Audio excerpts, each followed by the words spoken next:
Hello. Wait, the camera's there. Hello. I have to say it 3 times. Hello. Welcome back to the Rusty Ferret podcast. As you can see, I'm here with a very special guest, and we're here to talk about our collab. Collab, is that how you say it? Collaboration. I kind of feel like yeah, but I like to be hip. Collab. Pure collab. That we did for the Depressive Shit collection. So this is Ruth, and I'm going to say her name really German, Vorstman. And yeah, we thought we would just get together for a wee chat and kind of discuss inspiration, coping strategies, zombie apocalypse strategies, and just have a bit of fun for the launch of the yarn that I've done and the sock pattern that Ruth has done. I think I've covered everything, right? I think so, yeah. Okay, cool. So, Ruth, do you want to introduce yourself, as in who am I, what do I do? Who you are, what do you do, and pronouns if you have any that you prefer? Yeah. So my name's Ruth Vorstman. I'm also known as Ruthcraft on Instagram, Twitter, and Ravelry if you're there. I'm not very often anymore. I am on Twitter a lot. And I'm she, her, single female pronouns. I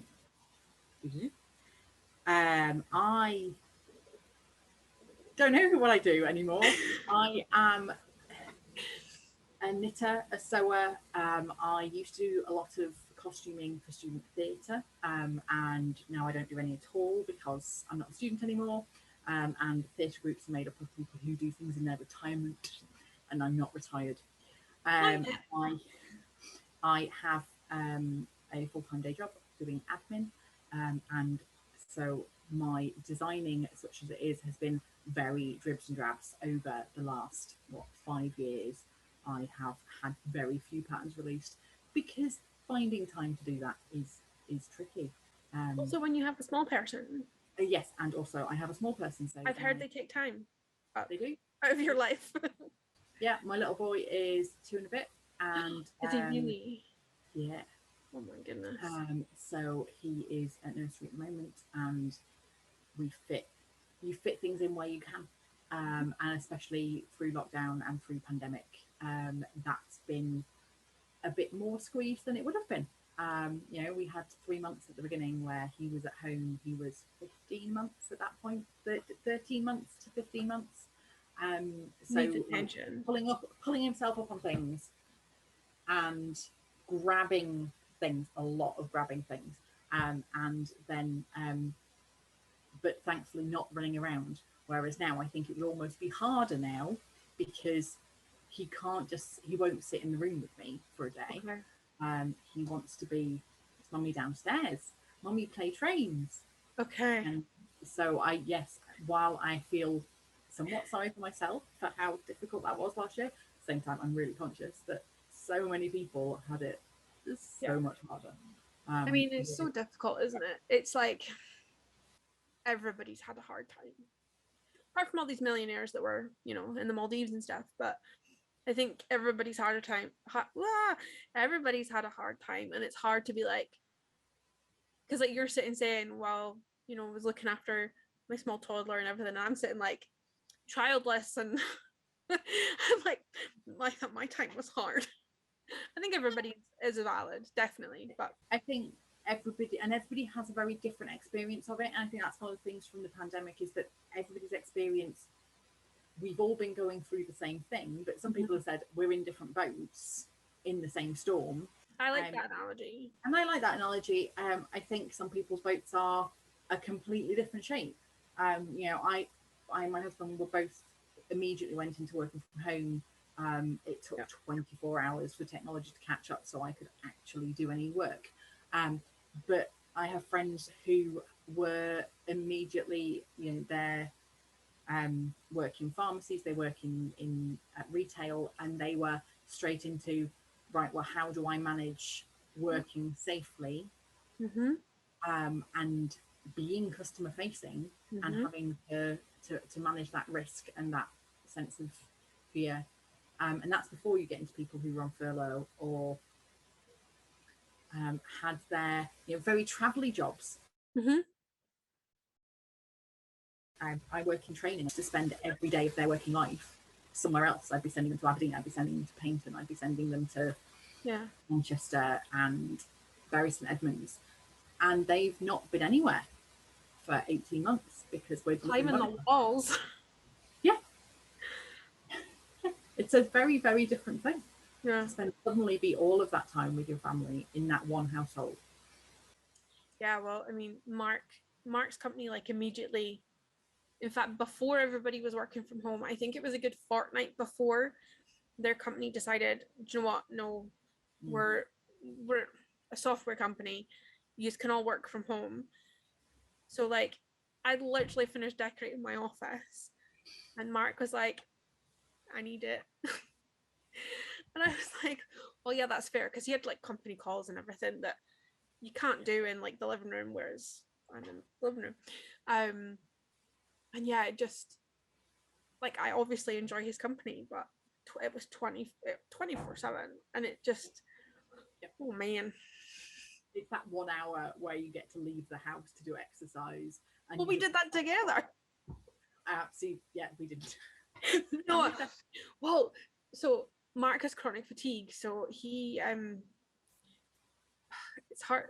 I don't like to leave him on his own in case he was having dizzy fainting spells, so like he couldn't be left on his own. But there was one day we went to walk the dog, and because of Mark's chronic fatigue, we take the car to the park. And we took the car to the park that we were walking, a really quiet place. I've got quite a reactive dog as well, so we always avoid as many people as possible. And the police turned up, and we got in trouble from the police. But because of course, because you'd driven to the park. Yeah. I mean, it was within all the limits and everything, but we'd driven there. We just hadn't walked there. Well, because 2 miles to whatever the distance is, actually that can be a long way to go. Well, I mean, not speaking about Mark all the time, but he struggles to walk the distance of the kitchen, which is a small kitchen. So it was like, I'm not making him walk so many miles to. Yeah. Oh, anyway, that just get in trouble from the police for walking your dog. It's a mad world, isn't it? And it's very surreal that it happened. Or I mean, it's still happening, but it now feels normal. But like, it's surreal to think that there was, limits on buying stuff, and there was like food shortages and toilet roll shortages, and that just seems like a world ago. Well, and I think it's been going on for so long that we feel like we must be used to it by now. Yeah. Because it keeps changing and it keeps having changed, we're still not. I'm in the office a day a week at the moment. Yeah, you were saying that. From the week after next, I'm in 3 days a week. Oh, how are you feeling about that? And I'm fine with it if they keep the staffing levels at the levels that they are at the moment, because we've got quite a lot of good social distancing in place. We've got a desk booking app so that you can't be too close to many colleagues. So even if full capacity is in the office, it doesn't feel crowded. Okay. But I think as soon as it starts feeling crowded, and feeling crowded on the stairs when we all arrive at the same time, that's going to be the bit that makes me quite nervous. And it's quite difficult to know what other people's perspectives on things are. I am double vaccinated. I will wear a mask if I'm out in a crowded area. If it's outside and it's super crowded, I will still wear a mask, even though it's outside and I shouldn't need to. But it makes me feel that bit more confident. Yeah, agree. And if I'm inside, then I will wear a mask until I'm sitting still and I'm not moving. But I have colleagues who don't want to be vaccinated. I have colleagues who don't want to do tests. And a lot of it, I know, and a lot of it is about, I think, what's been normalized for you. So my colleagues who have children have been testing twice a week because that's what they have to do. I have another colleague who doesn't have any children, hasn't been seeing anybody because she lives on her own and she's been working from home in her house. And so she hasn't had to do any tests because she hasn't been anywhere. So she's not into the habit that some of us are, that, oh yes, I'm going to be seeing a different set of people from tomorrow, I'll do a test just to make sure that I'm not taking anything with me. Yeah. So the reason we're talking about lockdown and that is because it has affected our mental health, both of us. And that is what this collection and collaboration is about. I was pissed off one day seeing all these, and I'm not, there's nobody in specific, so if you think it's you I'm talking about, it's not, because I'm the paranoid person that would be like, it's me. It's not. Just all these happy pictures and like happy colors, and yeah, that's good, but oh my god, I really just was like feeling so black and dark that I was like, why is there no reality on social media? And obviously there's not a lot. Even the folk that are like, oh yeah, this is a reality, I feel like there's still a bit of gloss on it. Let's not lie, we've all done it. That was squeaky. So yeah, that was kind of where I kind of came from. And Ruth, you messaged me going, I'll design something. Can I get behind this? I think yeah, that was exactly it. Yeah, the reaction was, well, yeah, actually, there's a lot of neon out there. There's a lot of putting the, and hey, I love neon as much as the next you person. can, the best, you know, picking out the one flower that's actually flowering in your garden, despite the fact that there's weeds all the rest of the way around, to show that picture, because we were all feeling how difficult life was. It just felt really heavy. There's a lot of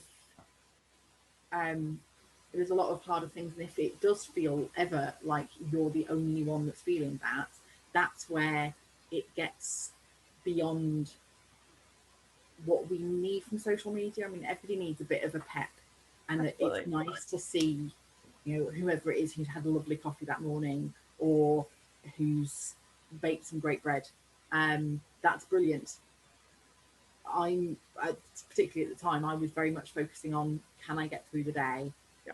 Am I going to be able to do anything other than just survive the day? And that's been, you know, and that's been for practical reasons, because being a parent of a small child, trying to persuade them that they actually want to eat food that you've spent an hour making in an evening,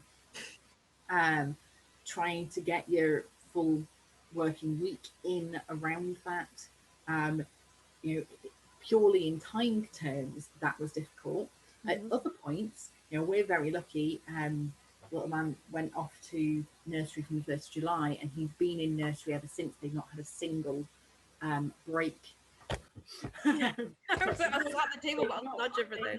We've not yet had a single actual case of isolation on the back of that return to nursery.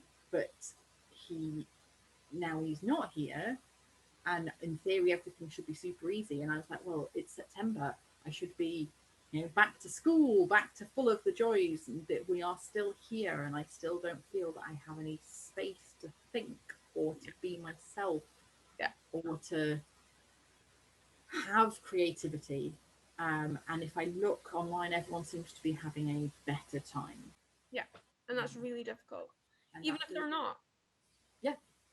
Yeah, even if you know that actually under the hood, that person's probably finding it just as difficult and just needed to find that one flower to post that day. And hey, no dissing on that. No. I love a nice picture, and I love when people see the brightness in small things, because a lot of the time I really struggle to do that, and it's nice to have somebody put that effort in for me, so I can be like, oh yeah, that is a beautiful flower, kind of thing. But yeah, it's been different. It's been a challenging time, and I think the point is also that we put a lot of, I don't want to say privilege, but we put a lot of preference and emphasis on bright colours. Parts, and sometimes that is because they make the most of the picture. They make the most of the, you know, they look bright on Instagram, and therefore they get the engagement. But some of the other colours, the more subtle colours, and I can't remember what this is, you can tell me what this is. This one. Is it just grey? It's greys and browns. It's a That is the dark below, I believe. It is. There we are. I knew you'd remember. This is all in there somewhere. The dark below. Is just as beautiful and just as lovely to knit with. But it's not necessarily going to get that pizzazz out. Yeah, I think we've gotten too used to going for, it's all about the likes and the best, and I find it really hard to articulate these things. Articulate like an articulated trolley? Lorry? Articulate like an articulated lorry. Yes. Yeah. Words are difficult. This is why I'm so good at podcasting. Especially when I just talk to myself. Oh. So one thing that I know a lot of people did was like made some lockdown goals. Did you make any lockdown goals? I have at various points, actually. So I was that person who made sourdough. I started a sourdough starter, like just in our house, and it lived and it made us bread for a period of time. Yum. And we lived through the point where you could only buy 1 kilo bags of bread flour in the supermarket because there was a shortage of flour because there were so many people making their own bread. No, I got like the last bag. We lived through that. I also have completed quite a bit of the yoga with Adrienne at various points. So I did home last August, and then again in the November to do a yoga practice every day for the month. And I did the new one in January that was, I want to say breathe. I'm going to be wrong, but I want to say breathe. Yeah. I have blogged every day, every work day. Good job. Every weekday for November, I blogged. That was another goal. But essentially, the problem I have with goals is that they multiply. Because if I want to have a goal in everything I do, I can't have a knitting goal, a design goal, a sewing goal, work professional development goal, singing goal, exercise goal, and a childcare goal, because some of the stuff actually just does have to get done and some of it isn't goal oriented.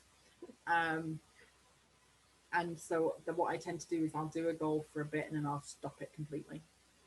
I like setting goals, and I like that I like the time spent sitting writing it down. But then I'm so full of like hope and dreams, and then don't. I was very happy that I brushed my teeth most days during lockdown. Let's talk about the sock, because that's what we're here for. And as much as I like to yap about everything, yeah, fair. We'll get to some stupid questions a bit later on. So I read your blog post the other day, which if anybody hasn't, I will leave it linked down below. But go check out Ruth's blog. It was the words I have written down here. It was so smooth to read. You know when somebody writes and it's just so easy and you understand completely what they're saying, and it's just written not like, I don't know, like it was complex but without being heavy. Does that make sense? Yeah. I'm going to take that and be very complimented. Thank you very much. You should, because I struggle to read things sometimes, and I found it very easy and very nice. So go check out our blog post. However, I want you to tell me, if people don't want to go read your blog post, what was your inspiration for these socks? Shall we show our socks? Should we show our socks? Let's start off by showing off the sock. So here it is. My camera's not as good as LJ's. So. I have Mark's HD gamer camera. So, I don't know which photo is more lifelike in terms of colour. Yeah, I don't know. But yeah, mine's is bluer. Yours is warmer. Somewhere in between, maybe? Possibly somewhere in between. Order some numb and you'll find out, I suppose, is the answer. That's a good idea. Just buy some and then you'll figure out what it is. I'll have accurate photos on the website, don't worry. Also true.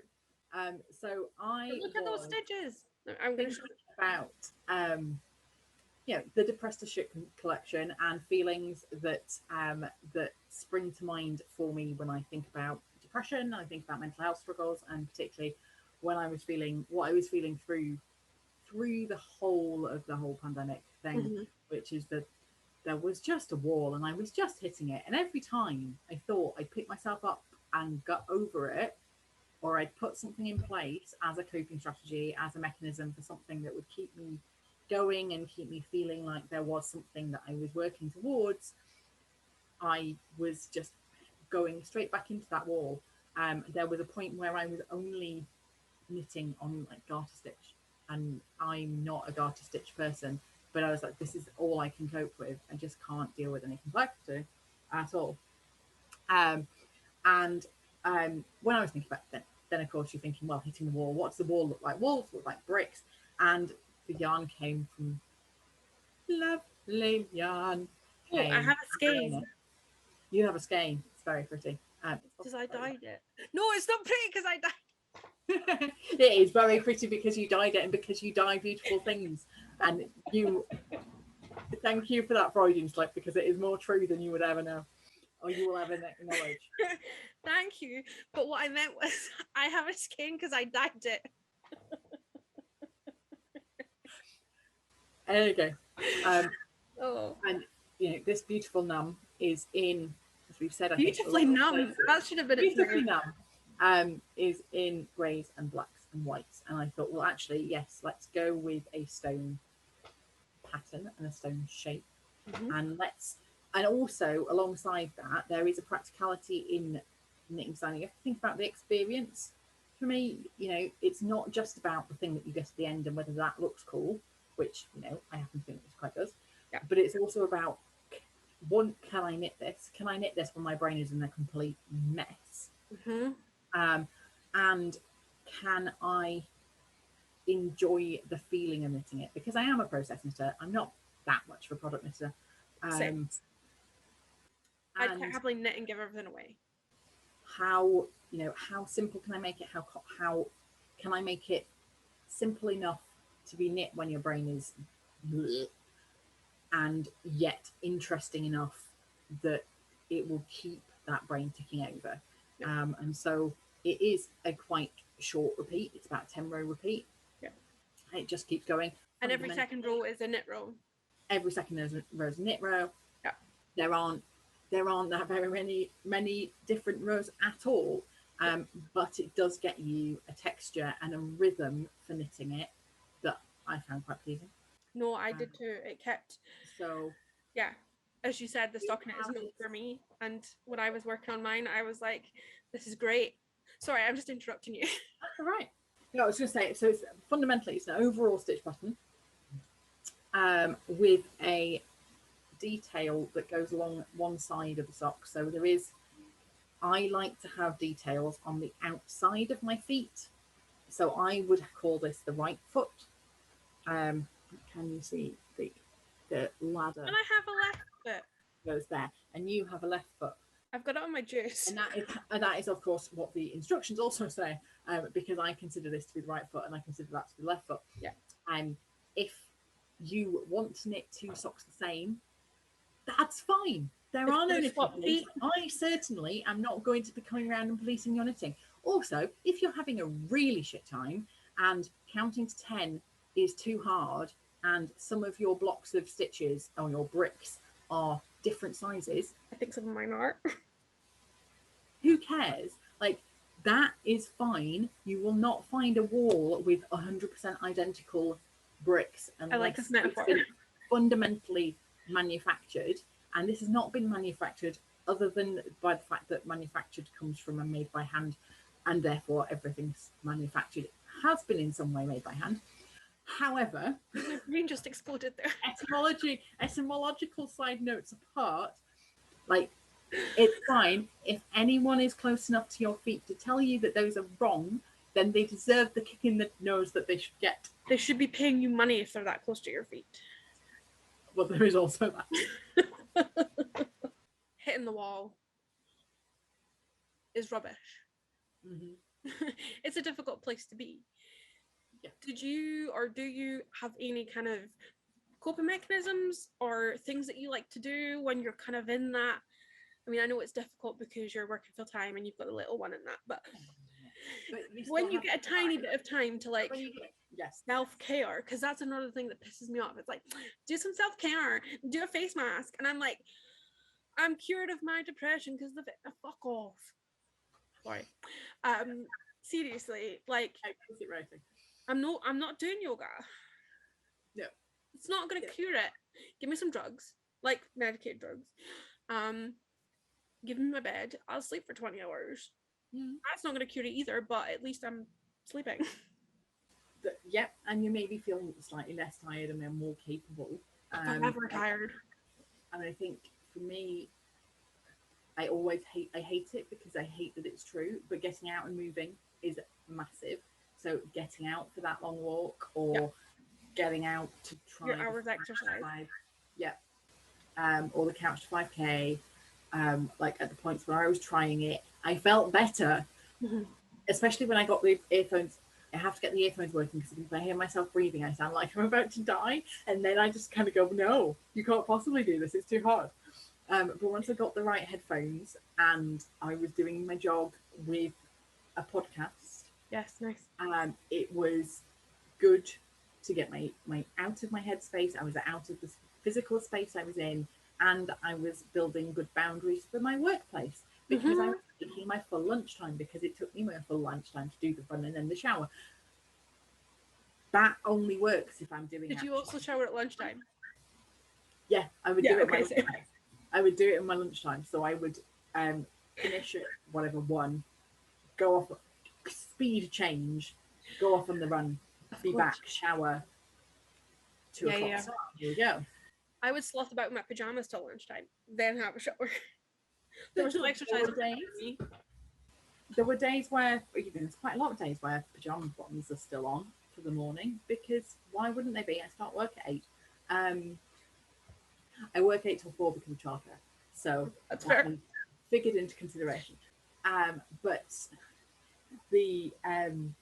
that only really worked when I was doing okay because that's when I can enforce those boundaries. At the moment, honestly, quite apart from the fact that I managed to hurt something last time I did the bout of trying to do the couch to 5K and then had to stop for ages to get it better. I got out of the habit, and habits are so important. And B, have got really bad about my boundaries at work and keep forgetting to go for lunch before I need to be back. And that's rubbish, and I need to be better about it. But you can know what you need to do, but the doing it is the hard part. Yeah, absolutely. And that's the thing. It's like, yeah, you know that going for a walk's a good thing, but do I want to have to go and put clothes on? Do I want to have to make myself presentable? Do I want to have to figure out what songs I'm going to listen to? Because that's important. Like, it takes a lot of mental energy. Yeah. And what's the weather going to be like? And how long have I actually got before it gets dark? Because once it gets dark, then there's a whole other set of things that I need to feel I should be worrying about. Yeah. You need to get a dog like mine. There you go. Very reactive. Very reactive dog. Really, I can't speak highly enough for the importance of friends and the importance of virtual spaces to eat and chat and sometimes not drop in for ages. Like one of my knitting groups that I was in when was I actually in? 2001. 2005 to 2008. I was a member of a knitting club in person, which went virtual as a result of the pandemic because we had to, and has stayed virtual. And that's brilliant because that means I can go. Yes. And there was definitely a point where I was going to a knitting natter on a Tuesday locally, but virtually, on a Wednesday in Oxford virtually, on a Saturday in Manchester virtually. And then I had friends. and then there was definitely a point where I also burnt out for the fact of seeing too many people. Like I felt like I had something to do every night, and someone I needed to be seeing every night, and that got too much as well. Yeah. Because my brain is really helpful in that way, and I had to kind of go, no, I need to have at least a night a week where I'm not doing something virtually on a screen with somebody. Yeah. My friends and I, we set up it's the three of us. We set up a movie night every Saturday night. It comes around every Saturday, and I'm like, oh, movie night! Like it's never happened before. We've been doing it for over a year, and we're all very lucky that we've got the three streaming, the Netflix, Amazon, Disney, and we would pick a film that we would all just kind of not sync, but just like, right, 1, 2, 3, go. Pretty much. Yeah, pretty much. And we would like WhatsApp during it, and we've watched some terrible films. Hannah, I'm not looking at you, but Jesus Christ. But it's just been nice to, like, I don't know. It forces you to sit down and just not be in your own head for a wee while. But yeah, I've been enjoying sitting on my arse in my house. Well, and not having to manage either the mental or the physical gymnastics that might have to be done to get to place. Exactly. And also, you can knit. And I mean, I tend to knit everywhere. Don't get me wrong. I knit anyway, and then I just feel the weird comments from people, but I just don't care. Which is weird, like being such a anxious, self-conscious person. I think it's just because then I have something to focus on. It's like, well, this is my coping mechanism. Taking my knitting with me is how I cope. This is my emotional support sock. Yes, it's. I know I'm not the only one that has that. Because it means that people are looking at me for a reason, not all the imaginary reasons in my brain. Yes. Yeah, that's. So yeah, you need a sock to take with you. This sock, particularly. Possibly. So, do you have a favorite kind of wall? I like a dry stone wall. I grew up. Yes, that was going to be my answer. I grew up with dry stone walls. Of course, I'm going to like a dry stone wall. No. Yeah. A dry steam dike. Oh, okay. Come on. Fair enough. I'll have my Yorkshire ones or Lancashire ones.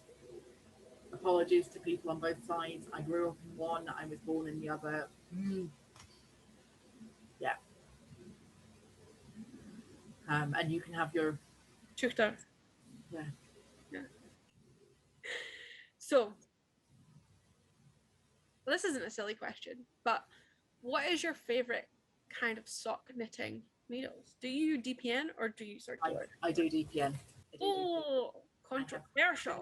Many DPNs. Yes, I love DPNs. I love how people in public will be horrified by them. True. I like the feel of them. I don't have to wrestle with the cable. I find wrestling with the cable frustrating. I find 4 needles really frustrating. No, the only time I'm a circular needle all the way. The only time I find it annoying is if when you pull it out your bag and you've accidentally pulled one of the needles off. That's annoying. We've all done it. We have. All done it. Possibly many times. Memorably in bar, possibly cocktail bar in Oxford, and I had my cabled hand warmers on DPNs in my handbag, and I pulled them out to just do a row while my significant other was at the bar, and I was on my because I had that moment where I was on my own in the social space, and it panicked me, and so I got my knitting out. And I pulled the thing out and was like, not only have I lost all of the stitches, but also there's a cable across there. Great, we'll be picking that up. Did you know if you don't move, you don't drop stitches? Like if you don't move, like the T-Rex in Jurassic Park, if you just don't move, it doesn't happen. Yeah. That's my top tip. He can't see you. I used to own a yarn shop. I know these things. Very true. Do you have a preference? Top down, bottom up? I have a preference. Sock knitting. Filthy minds, please. top down. Oh, Is my preference, which is why these are written top down. they sure are. I scowled at the pattern when I saw it. I'm sorry. I just don't like starting at the toe, and I don't like the fact that I don't know how long I mean, I know there's maths, people. I know there is maths, and it will tell me. But every time I start a toe up sock, I do a scowly face because I have to go, well, how long do I do before I start the gusset? And there's always has to be a sit down and work that out because I don't know because I haven't knitted enough. But also, yeah, just the toes. My problem is, and my only problem is the cast on. I can't get it stretchy enough. I think, just de-sock my. I think I have managed to get this one. See, even that still, I have juicy thighs, juicy calves. Well, these are quite. It depends how long you've done them and how many repeats you've done. I did quite short cuffs on these because I have quite thick calves. And I'm like, there's a point where if I make it any longer, it's gonna end up needing to have shaping. I can't remember how many I did. Oh wait, I could count because of the bridges. You can actually count. So, but I find a stretchy cast on easier. See, I only did 5. I find a stretchy cast on easier than a stretchy cast off. Though I have found a surprisingly stretchy cast off, particularly for rib, and I can't remember who it's on YouTube. I can't remember who put it on YouTube, but it's the one that Dunderknit prefers for her ribby cast offs because she likes top down. Yeah, you could always send me the link and I can. I'll send you the link and put it in. But it is the one that Dunderknit refers to quite often in Knitting Vicariously. That's her podcast. She needs to come back podcasting. I miss her podcast. She was very good. Again, not so much of a silly question, but I've put, do you have a favorite yarn for socks apart from mine, obviously? But what I mean by that is, do you have a favorite kind of like base or fiber or thickness or? Well, so I tend to always do a fingering weight sock. I like a merino nylon. I like a BFL nylon when you can find it, but that's not a very common one to find around. Because I like the high twist. The point is, I like the high twist and I like the strength. I have done some in, I want to say, might be the BFL bamboo. That was pleasant, but slightly weird, slightly drapey. Yeah, I like using a bit of bamboo in it. Yeah. Well, and it's finding ways of having things that don't have nylon, because then that's not plastic to go into the world that will be there forever. For all that, I want my socks to go there forever. So, but yes, I love your stuff because look, all I have to do is reach. And there is Nurple. Oh, I'm not. I tidied my desk, so I have nothing. I have Nurple. I have stitch markers from my event knit along. I really enjoyed doing those last year. They were great.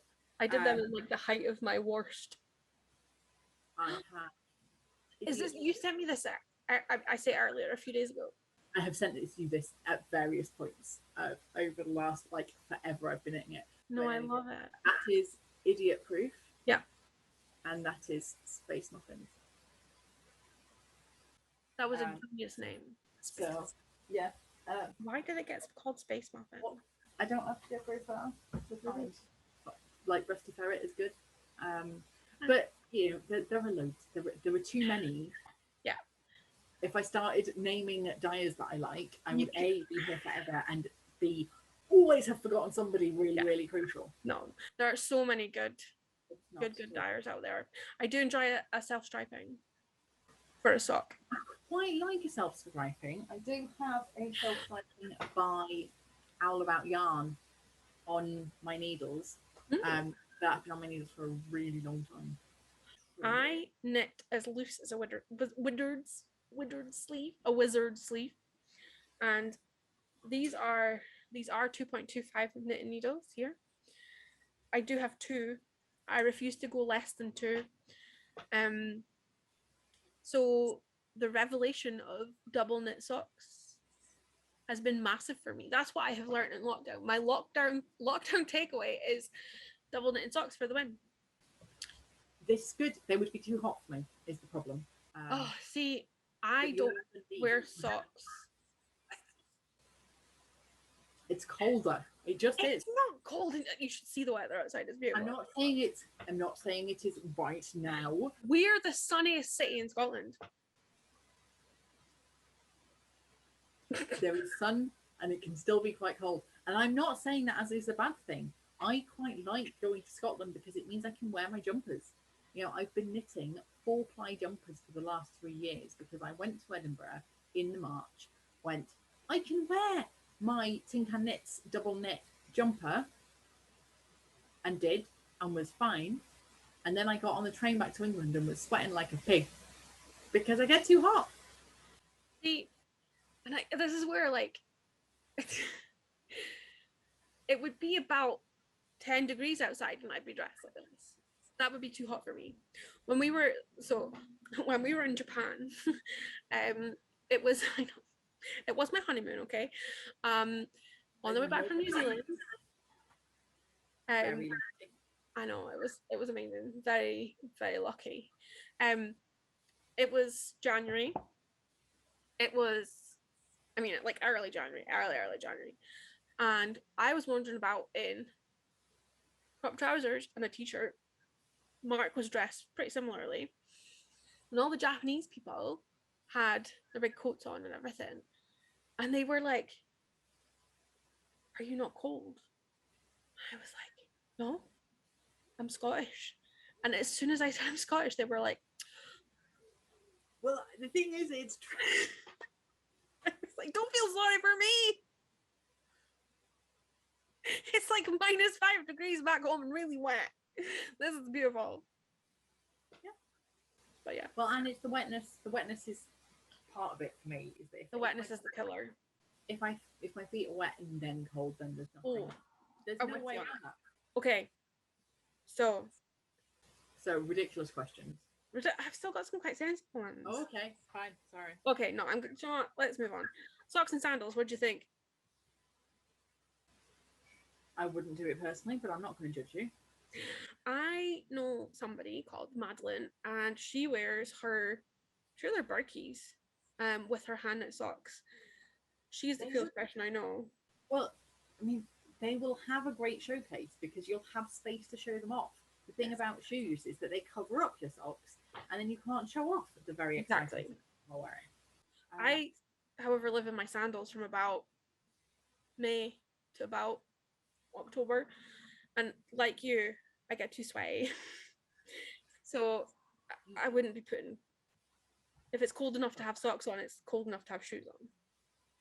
Yeah. / wet enough to have shoes on. Yes. And I don't wear sandals very much because I have very sensitive feet, and they rub, and they rub for quite a long time. And also work has stupid dress code regulations that means I can't wear sandals at work. So that's most of my day. So I am in ballet pumps or Converse type. Yes. Things. I want to say plimsolls, but I don't think of those plimsolls. So I know exactly what you mean, though. Yeah. Not gym plimsolls, just like not gym plimsolls, but the off-brand Converse. Yeah, because I'm not spending money on brands. I want to spend money on locally developed, sustainable materials such as wool. If you could, this is like we're going pandemic, end of the world. So if you could only eat one thing for the rest of your life, what would it be?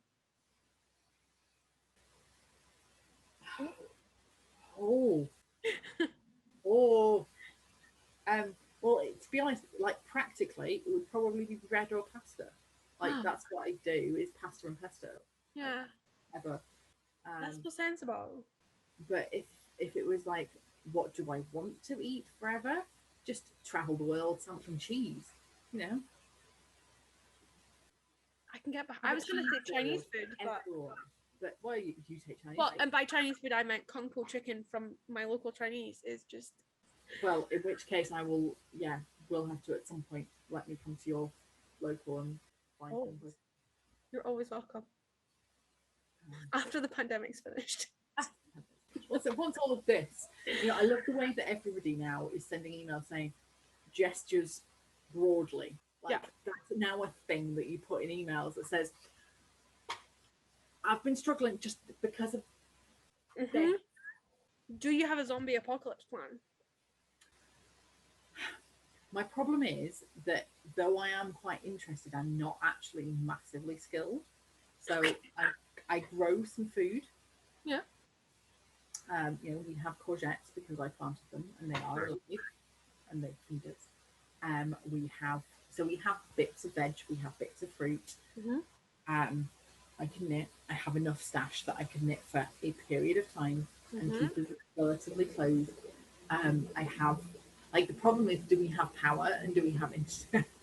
Well, see, yeah, this is the problem. Let's assume no. So if we don't have power, then suddenly I'm over to hand sewing, which is going to take me quite a lot longer, but is still feasible.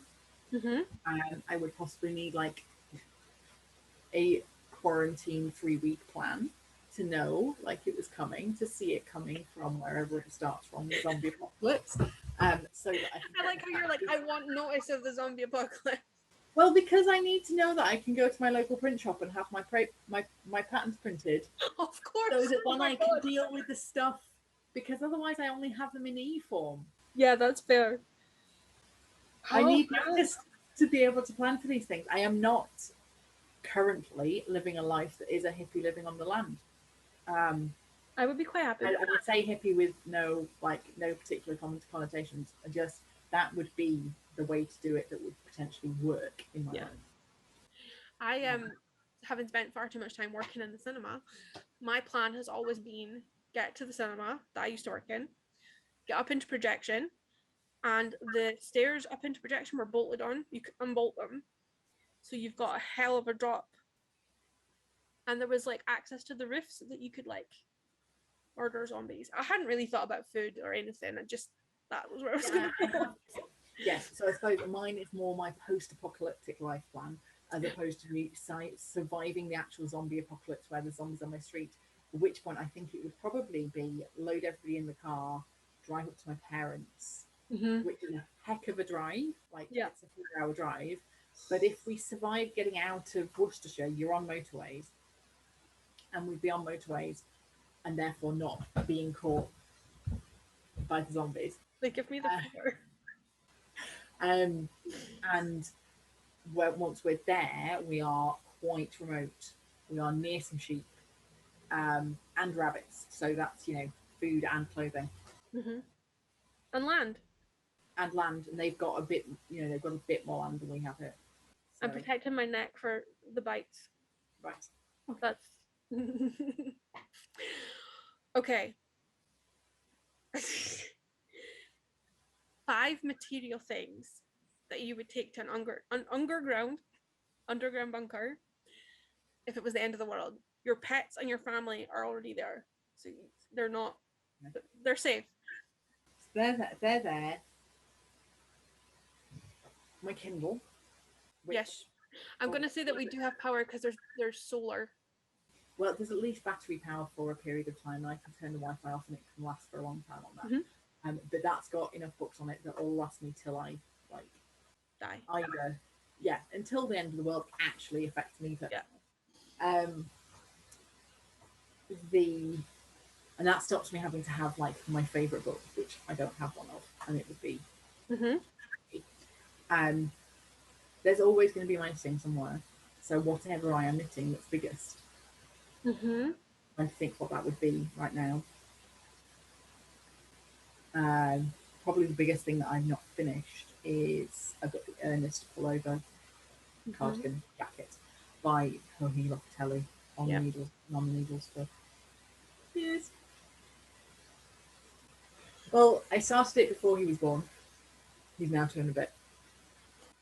I mean, that's okay. That's not bad. I think a child's a good excuse to have not knit on something. It's very heavily cabled and it's complicated. Until it's set up, because it's top down and raglan. It's just my excuse. But it's not a Hey, excuse. no excuse needed.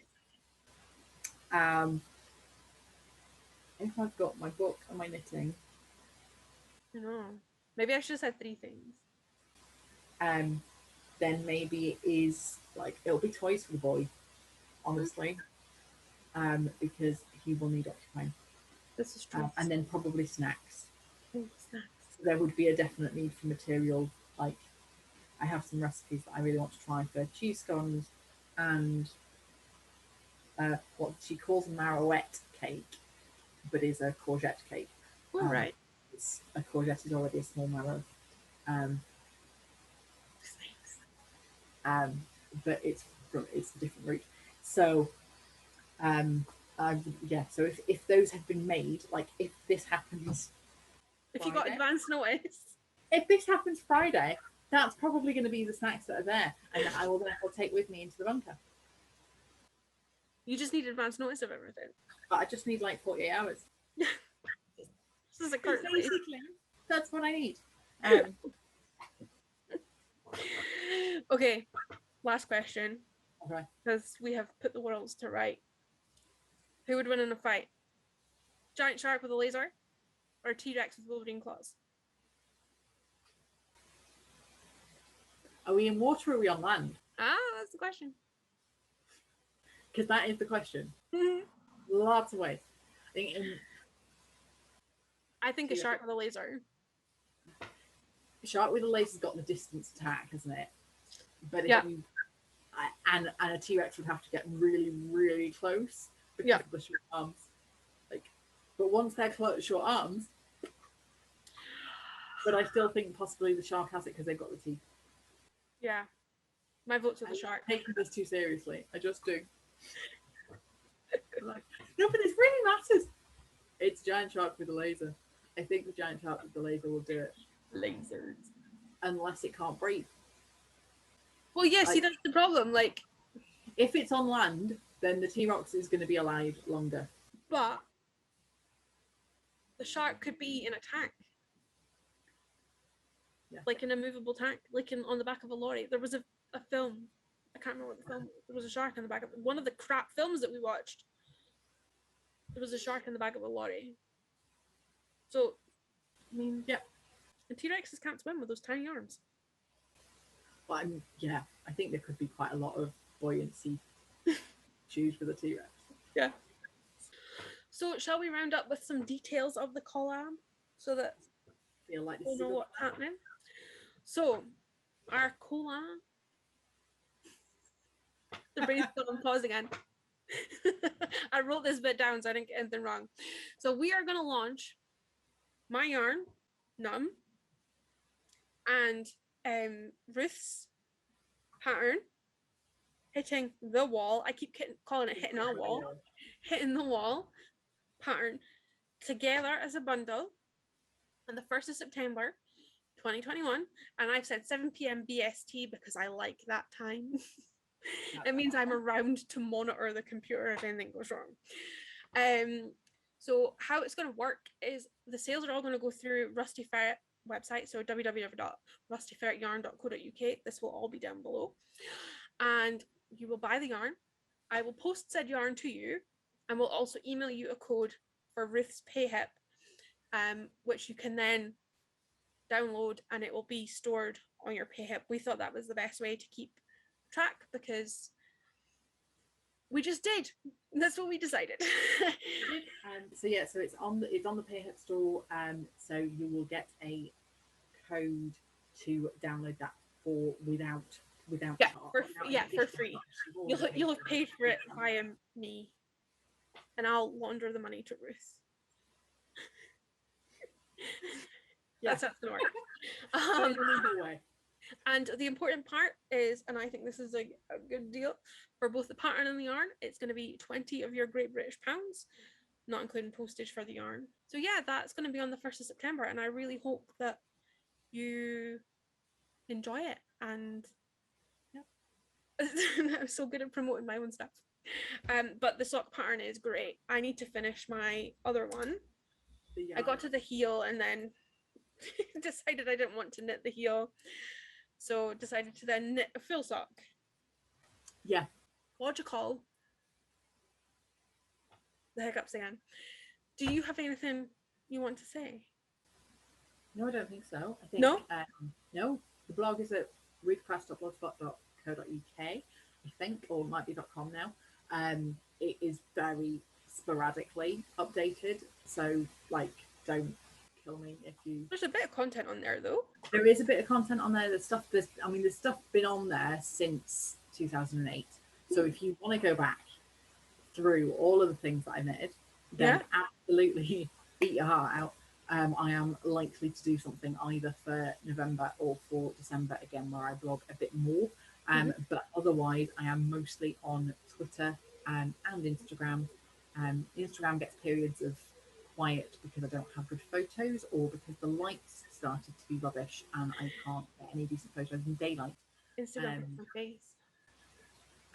But Twitter, I feel like I need to re-manage the Twitter algorithm because it's not showing me any things I want to see at the minute. So I found Twitter to be quite a comforting space over a lot of I don't know. People don't like it, but I've found it. I don't know. I've clearly just whittled out who I want to be listening to. I think that's that. It's about shaping your blog. It's curating your feed, isn't it? And I am Ruth Crafts on both, but one of them has Instagram has an underscore. As I found out. Which it doesn't. Importantly, because I got to Twitter first, and somebody else had already got at Ruth Crafts with nothing on Instagram when I created the account. Rude. Very rude. Cool. Well, thank you for taking some time out, some child-free time out with me.